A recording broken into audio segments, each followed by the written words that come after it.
Abramos la palabra de Dios en el Evangelio de Marcos, capítulo 6.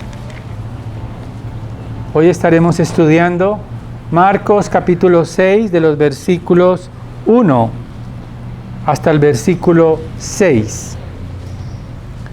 Marcos, capítulo 6, del 1 al 6, en esta mañana.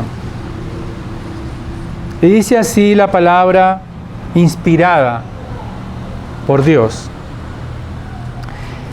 Él se marchó de allí, llegó a su pueblo y sus discípulos le siguieron. Cuando llegó el día de reposo, comenzó a enseñar en la sinagoga y muchos que le escuchaban se asombraban diciendo: ¿dónde obtuvo tales cosas? ¿Y cuál es esta sabiduría que le ha sido dada? Y estos milagros que hace con sus manos. ¿No es este el carpintero, el hijo de María y hermano de Jacobo, José, Judas y Simón? ¿No están sus hermanas aquí con nosotros? Y se escandalizaban a causa de él. Y Jesús les dijo: no hay profeta sin honra, sino en su propia tierra, y entre sus parientes, y en su casa. Y no pudo hacer allí ningún milagro, solo sanó a unos pocos enfermos sobre los cuales puso sus manos.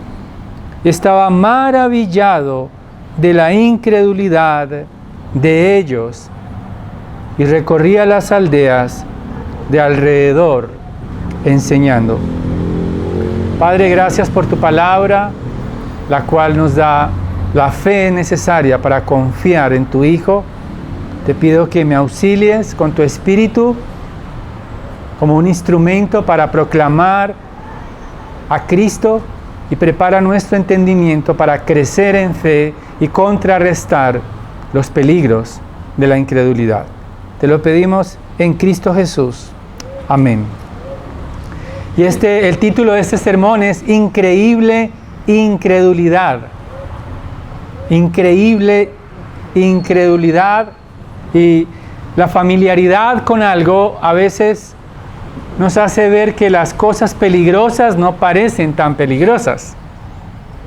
Quizás yendo todos los días al zoológico, viendo al león allí, sentado, acostado, quizás durmiendo todo el tiempo, vamos a pensar que podemos acariciarlo, ese león. Porque la familiaridad hace que las cosas peligrosas parezcan inofensivas. Pero también la familiaridad hace que lo preciado pierda su admiración.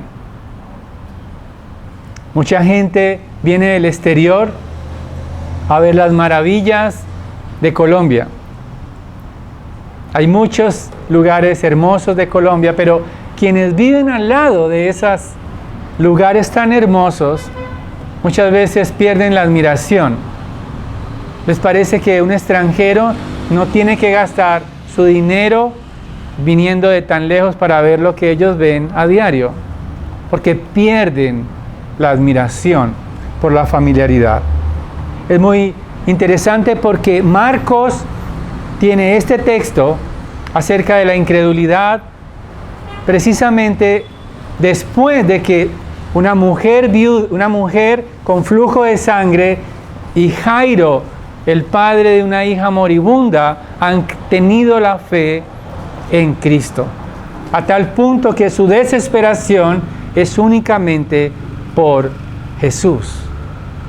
Pero Marcos quiere comunicarnos que a pesar de todas las señales de Cristo, a pesar de todas las evidencias de que Jesús es el Hijo de Dios, habrá algunos que no creen en Él, como su propio pueblo.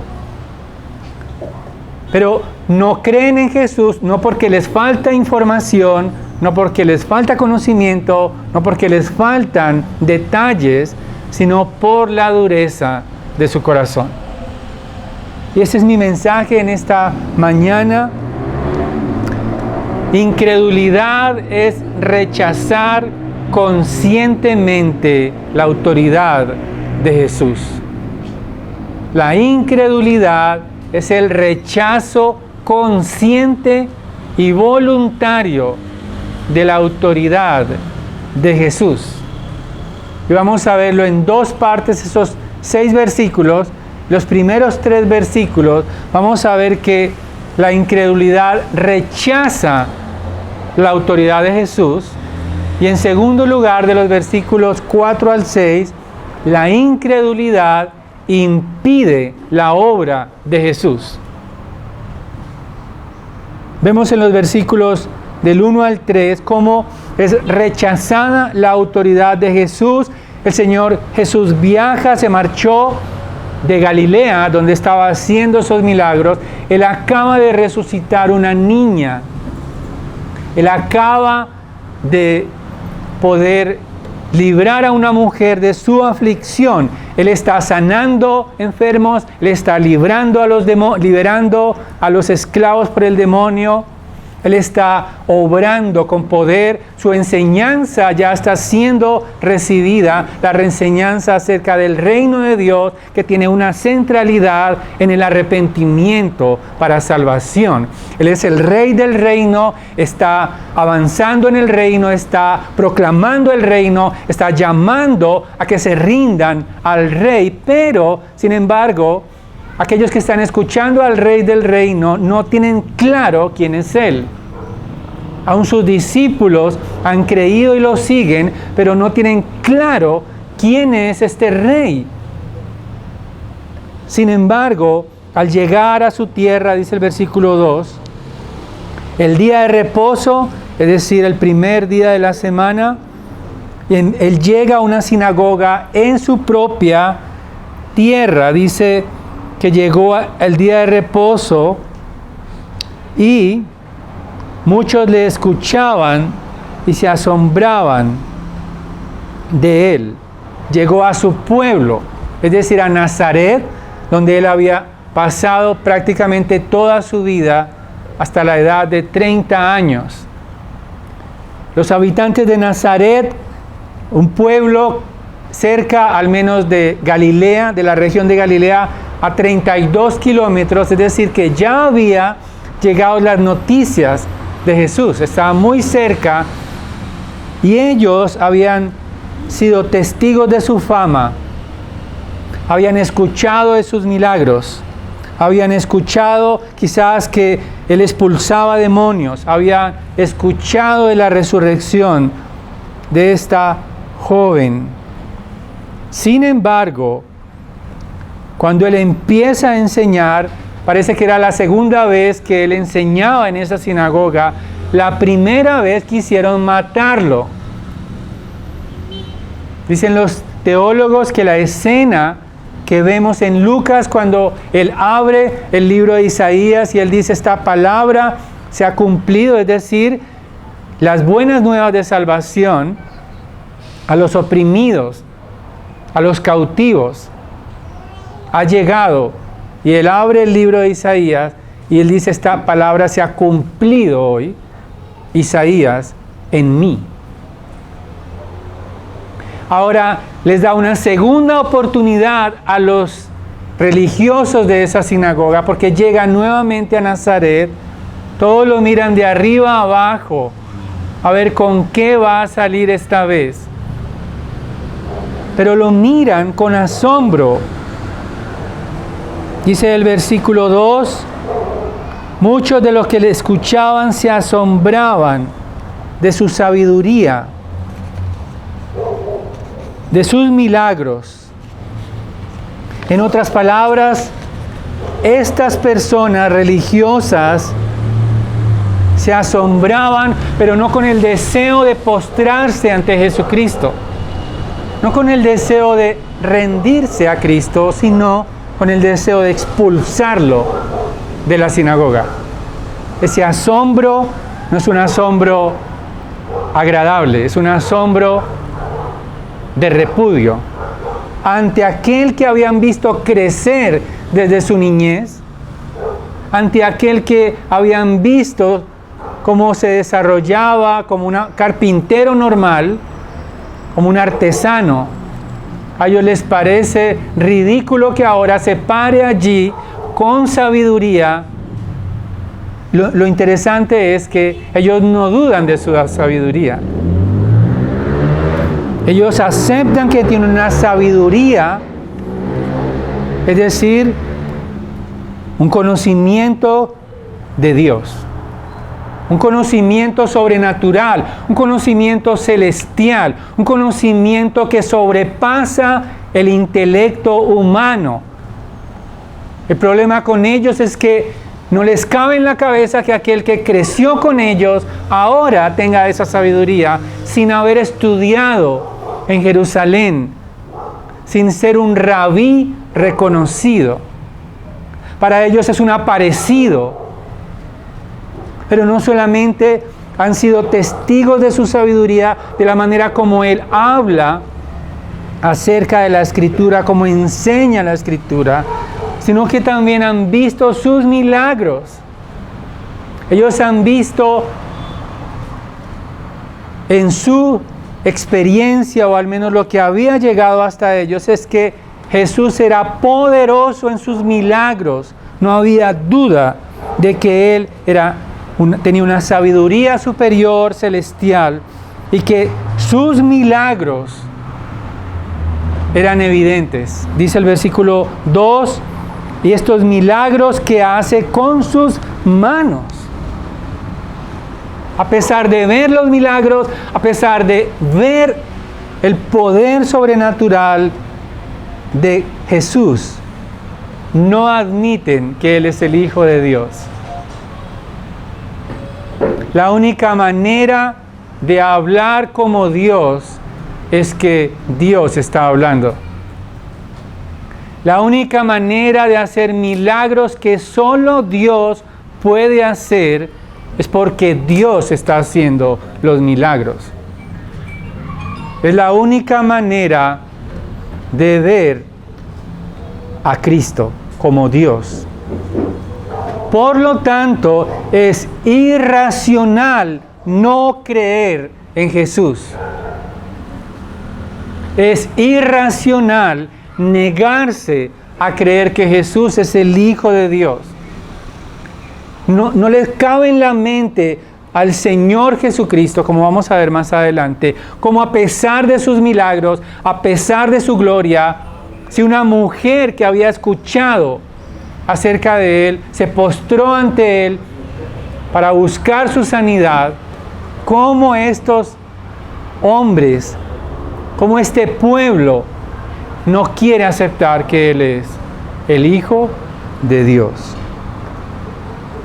Ahora el versículo 3, prácticamente ellos desechan y rechazan conscientemente a Jesús. Ellos dicen, ¿no es este el carpintero, el hijo de María? ¿No es este el hermano de Jacobo, de José, de Judas, de Simón? ¿No están sus hermanas aquí con nosotros? Se escandalizaban a causa de Él. Ahora, el hecho de llamarle carpintero no es la ofensa en sí, porque el Señor Jesucristo trabajó con sus manos. Un carpintero no solamente es como nosotros pensamos, un trabajador de la madera, podía ser un artesano, podía ser un albañil, podía ser alguien que trabajaba en la construcción. El Señor no se avergonzó por ser carpintero, porque Él trabajó para ganarse el sustento. El Hijo de Dios, el dueño del cielo y de la tierra, trabajó con sus manos. No te avergüences de trabajar con tus manos. No te avergüences de hacer cosas sencillas en tu trabajo, que todos hoy en día quieren ser gerentes únicamente, pero no quieren trabajar con el sudor de sus manos. El Señor Jesucristo es ofendido, no porque sea un carpintero sencillo, sino porque para ellos la única manera de pararse y hablar con esa autoridad era haber estudiado y haberse graduado en un lugar de honra para ellos. Él debió haber estudiado teología. Él debió haber sido aprobado por el Sanedrín judío para poder ser un rabí. Y por eso para ellos es una ofensa que Él no merece su respeto, Jesús. No merece su respeto que un carpintero les diga lo que tienen que hacer. Él tenía a comienzos de su ministerio poco más de 30 años. Ellos no permitían que un joven como él les enseñara, que un carpintero, pero además lo insultan cuando le llaman hijo de María. No porque María lo deshonrara, sino porque en el primer siglo cada quien le llamaba con el nombre de su padre. Cuando le dicen hijo de María, le están diciendo, tú eres un hijo ilegítimo. Tú no tienes padre. Y los hermanos tuyos, los que sí nosotros sabemos que son hijos de José, los conocemos por nombre: Jacobo, José, Judas, Simón. Ellos sí son hijos legítimos. Pero tú, un hijo ilegítimo, porque parece ser que se sospechaba que José no era el padre, de Jesús en Nazaret. Había como el chisme, había el voz a voz de que Jesús era un hijo ilegítimo. Por eso le dicen, tú no tienes padre, Jesús. El creador del universo. Entonces, el Hijo de Dios es desacreditado, el Hijo de Dios es rechazado conscientemente. El Hijo de Dios es despreciado delante de su pueblo. La palabra que está al final del versículo 13, escandalizaban a causa de él, significa literalmente lo desaprobaban. De ahí viene la palabra escándalo, de la palabra griega escandalizo. Es literal la palabra. Ellos se escandalizaron de él. Lo desaprobaron, se sintieron ofendidos por Jesús. En el Salmo 118, precisamente, el salmista nos dice que habría una piedra que sería escandalosa. Dice Salmo 118, 22, la piedra que desecharon los edificadores ha venido a ser la piedra principal del ángulo.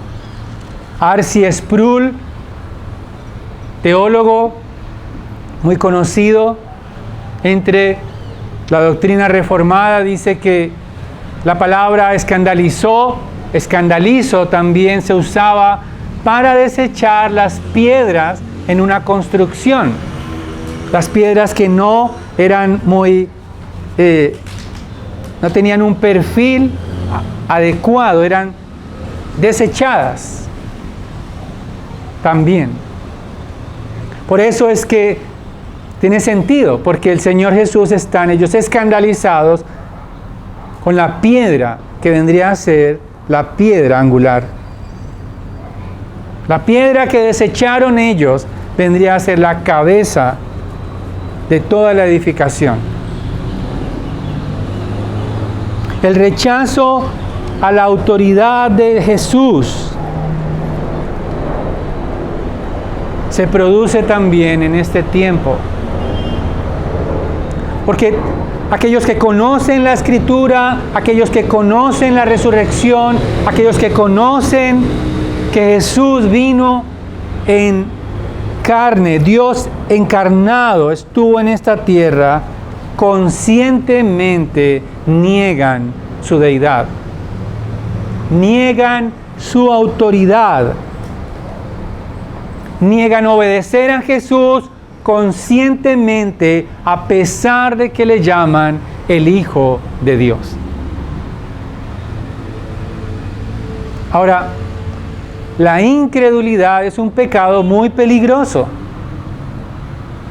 Como leíamos en Números, la incredulidad no es un pecado sutil, es un pecado que tiene graves consecuencias. Y Ryle, que es un teólogo inglés del siglo XIX, Ryle dice lo siguiente acerca de la incredulidad. Nunca estamos suficientemente alerta contra la incredulidad. Es el pecado más viejo del mundo. Comenzó en el huerto de Edén, cuando Eva escuchó los consejos del diablo, en vez de creer las palabras de Dios de que morirían. Es el pecado que trae peores consecuencias, dice Ryle. Trajo la muerte al mundo y mantuvo a Israel durante 40 años fuera de Canaán. Es el pecado que más abunda en el infierno, dice Ryle, porque el que no creyere será condenado. Tenemos que poner atención a la incredulidad, porque no solamente la incredulidad se lleva a cabo cuando se rechaza la autoridad de Jesús, sino que la incredulidad impide la obra de Jesús. Versículo 4, el Señor Jesucristo responde a estos hombres, a su pueblo natal. Dice, no hay profeta sin honra, sino en su propia tierra y entre sus parientes y en su casa.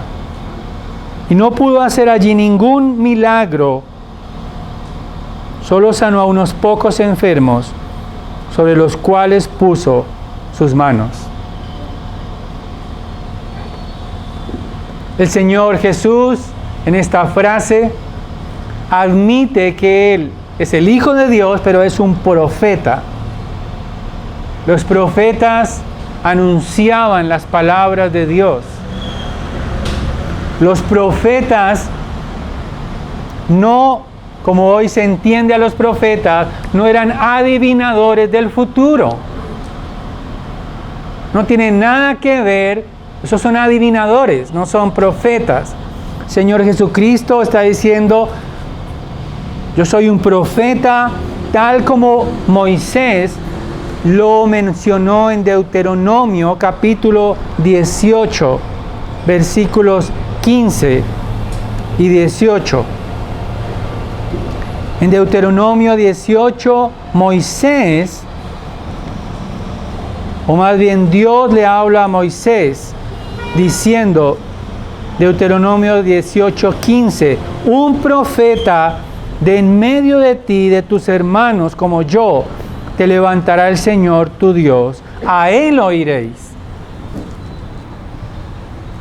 Dice el versículo 18 de Deuteronomio 18, un profeta como tú levantaré de entre sus hermanos, y pondré mis palabras en su boca, y él les hablará todo lo que yo le mande.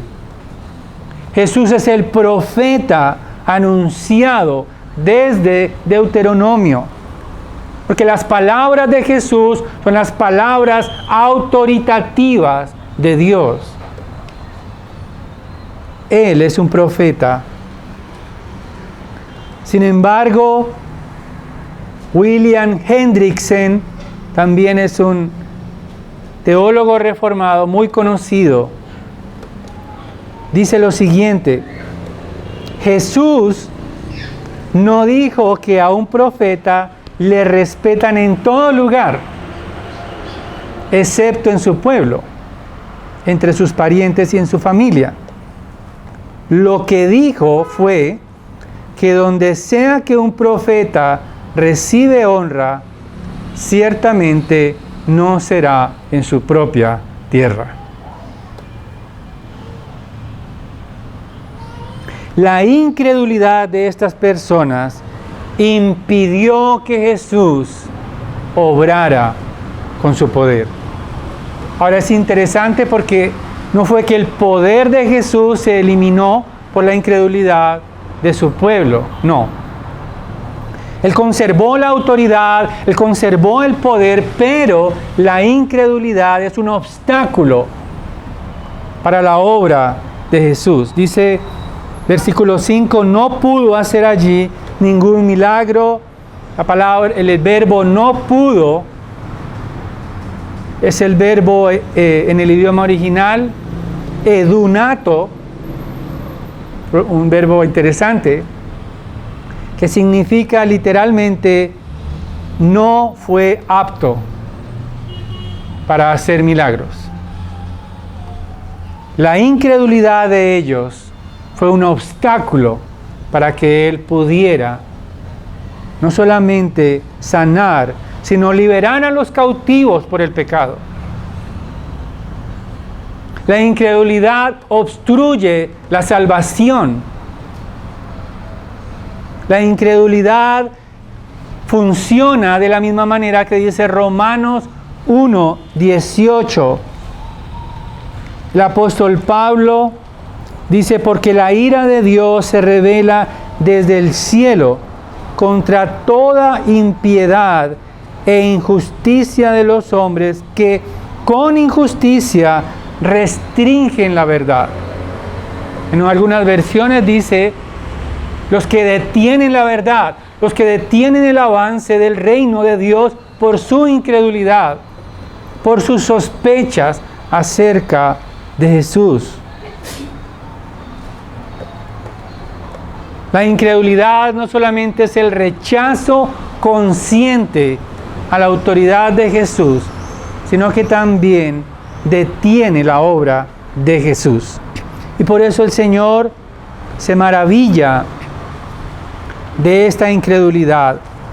No se maravilla simplemente porque no tuvieron fe en Él, sino que a pesar de tener toda la evidencia, todos los milagros, toda la autoridad de su palabra, todo había sido, la fama de Jesús era tan evidente que Él se asombra, dice el versículo 6, y estaba maravillado por la incredulidad de ellos. Y el Señor solo se maravilla en los evangelios 2 veces. Una es esta, se maravilla ante la incredulidad, pero también se maravilló ante la fe del centurión. En Lucas capítulo 7 nos dice que un centurión creyó que Jesús era el Hijo de Dios, la autoridad de Dios era tal que con solo decir su palabra era suficiente. El Señor se maravilló de su fe, de un gentil. Sin embargo, como creyentes, podemos contristar el Espíritu Santo con nuestra incredulidad. Como creyentes podemos impedir el avance de la gloria de Dios en nuestras propias vidas por nuestra incredulidad. Pero también los incrédulos que no tienen el Espíritu de Dios pueden obstruir su salvación por su incredulidad, por no confiar en Jesucristo. Pueden estorbar la obra de Dios en sus vidas. Quiero preguntarte en esta mañana, ¿de qué forma estás rechazando la autoridad de Jesús en tu vida? ¿De qué forma estás rechazando a Jesús en tu vida. Quizás lo estás rechazando cuando vienen los problemas, cuando vienen las dificultades, buscas algo más que Jesús para solucionar tus problemas. O quizás estás rechazando a Jesús por tu éxito. Cuando todo marcha bien, cuando tenemos viento a favor en nuestras velas de nuestra vida, somos propensos a rechazar la autoridad de Jesús. Porque parece ser que olvidamos la gloria de Cristo y nos embriagamos de la gloria del mundo. Nos embriagamos con todo lo que el mundo puede ofrecer y rechazamos la autoridad de Cristo, rechazamos la gloria del Rey.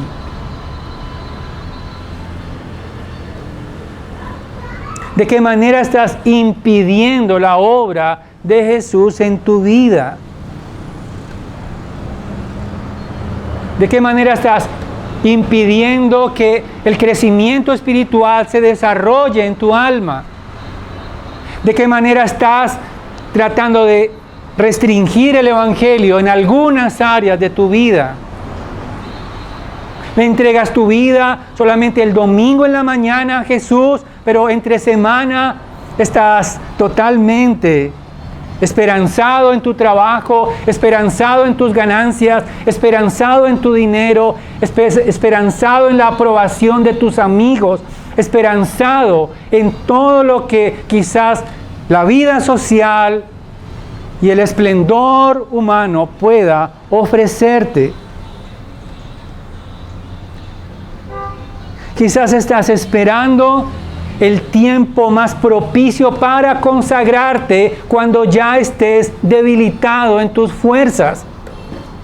Quizás estás diciendo, este no es tiempo de consagrarme a Jesús, yo podría orar más, yo podría leer más mi Biblia, yo podría amar más a mis hermanos, yo podría amar más a mi esposa, yo podría enseñar mejor a mis hijos, yo podría ser un mejor padre, yo podría ser un mejor hijo, yo podría ser un mejor hermano, pero eso no lo voy a hacer ahora, porque necesito disfrutar algunas cosas. Necesito aplazar esa consagración en otro momento, quizás cuando me jubile, dedicaré algo a Jesús con más ímpetu. Quizás cuando mis ocupaciones cesen, entonces me consagraré a Dios.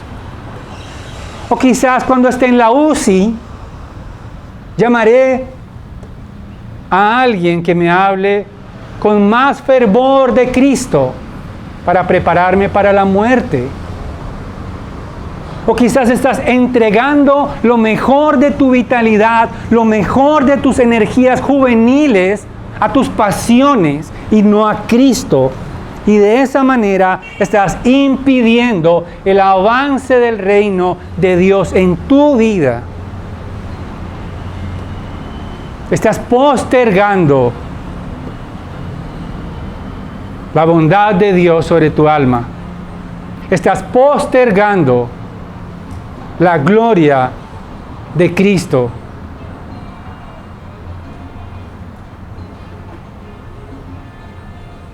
Sin embargo, hay esperanza para nosotros. Porque hay dos nombres que se citan en el versículo 3. Jacobo y Judas, hermanos del Señor, medio hermanos del Señor Jesús. Jacobo es el mismo Santiago que escribió la epístola de Santiago. Y Judas escribió la epístola de Judas. Para que ellos creyeran, fue necesario que Jesús fuera a la cruz y resucitara. Estos hombres quizás no creyeron en Él, su propia familia, cuando el Señor dice, No hay profeta sin honra entre su propia tierra y entre sus parientes y entre su casa, está incluyéndolos a ellos.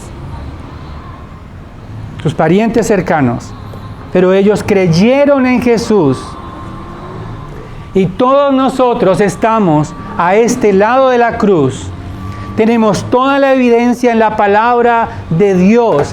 Tenemos la palabra inerrante de Dios. Tenemos el testimonio de los profetas. Tenemos el testimonio de los apóstoles. Tenemos el testimonio de los evangelistas. Tenemos toda la doctrina de los profetas, de los apóstoles. Tenemos la palabra de Dios en todos los idiomas conocidos. Tenemos todas las pruebas de que Jesucristo es el Hijo de Dios. Entreguemos completamente nuestras vidas a la autoridad de Jesús y no caigas en la trampa de la incredulidad. Quiero terminar leyendo Hebreos capítulo 3, versículos 12 y 13. Dice la palabra de Dios: mirad, hermanos, que no haya en ninguno de vosotros corazón malo de incredulidad para apartarse del Dios vivo. Antes, exhortaos los unos a los otros cada día, entre tanto que se dice hoy, para que ninguno de vosotros se endurezca por el engaño del pecado, porque somos hechos participantes de Cristo, con tal que retengamos firme hasta el fin nuestra confianza del principio.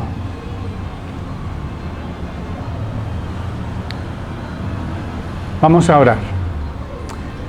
Padre, te damos gracias por tu palabra santa. Te pedimos, Señor, perdón si estamos postergando nuestra consagración a ti. Pedimos perdón si aún dudamos de ti en las circunstancias difíciles que nos aquejan.